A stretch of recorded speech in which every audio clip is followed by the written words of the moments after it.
സങ്കീർത്തനങ്ങൾ അദ്ധ്യായം 19. ആകാശം ദൈവത്തിൻ്റെ മഹത്വത്തെ വർണ്ണിക്കുന്നു. ആകാശവിതാനം അവൻ്റെ കൈവേലയെ പ്രസിദ്ധമാക്കുന്നു. പകൽ പകലിന് വാക്കുപൊഴിക്കുന്നു, രാത്രി രാത്രിക്ക് അറിവ് കൊടുക്കുന്നു. ഭാഷണമില്ല, വാക്കുകളില്ല, ശബ്ദം കേൾപ്പാനുമില്ല.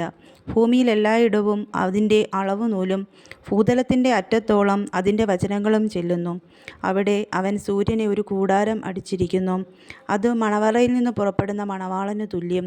വീരനെപ്പോലെ തൻ്റെ ഓട്ടം ഓടുവാൻ സന്തോഷിക്കുന്നു.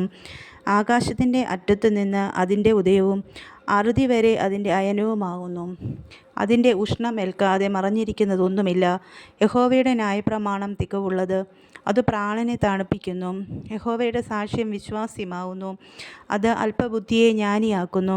യഹോവയുടെ ആജ്ഞകൾ നേരുള്ളവ, അവ ഹൃദയത്തെ സന്തോഷിപ്പിക്കുന്നു.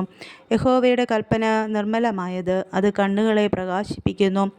യഹോവ ഭക്തി നിർമ്മലമായത്, അത് എന്നേക്കും നിലനിൽക്കുന്നു. യഹോവയുടെ വിധികൾ സത്യമായവ, അവ ഒട്ടൊഴിയാതെ നീതിയുള്ളവയാകുന്നു. അവ പൊന്നിലും വളരെ തങ്കത്തിലും ആഗ്രഹിക്കത്തക്കവ, തേനിലും തേൻകട്ടയിലും മധുരമുള്ളവ. അടിയനും അവയാൽ പ്രബോധനം ലഭിക്കുന്നു. അവയെ പ്രമാണിക്കുന്നതിനാൽ വളരെ പ്രതിഫലമുണ്ട്. തൻ്റെ തെറ്റുകളെ ഗ്രഹിക്കുന്നവനാർ? മറഞ്ഞിരിക്കുന്ന തെറ്റുകളെ പോക്കി എന്നെ മോചിപ്പിക്കണമേ.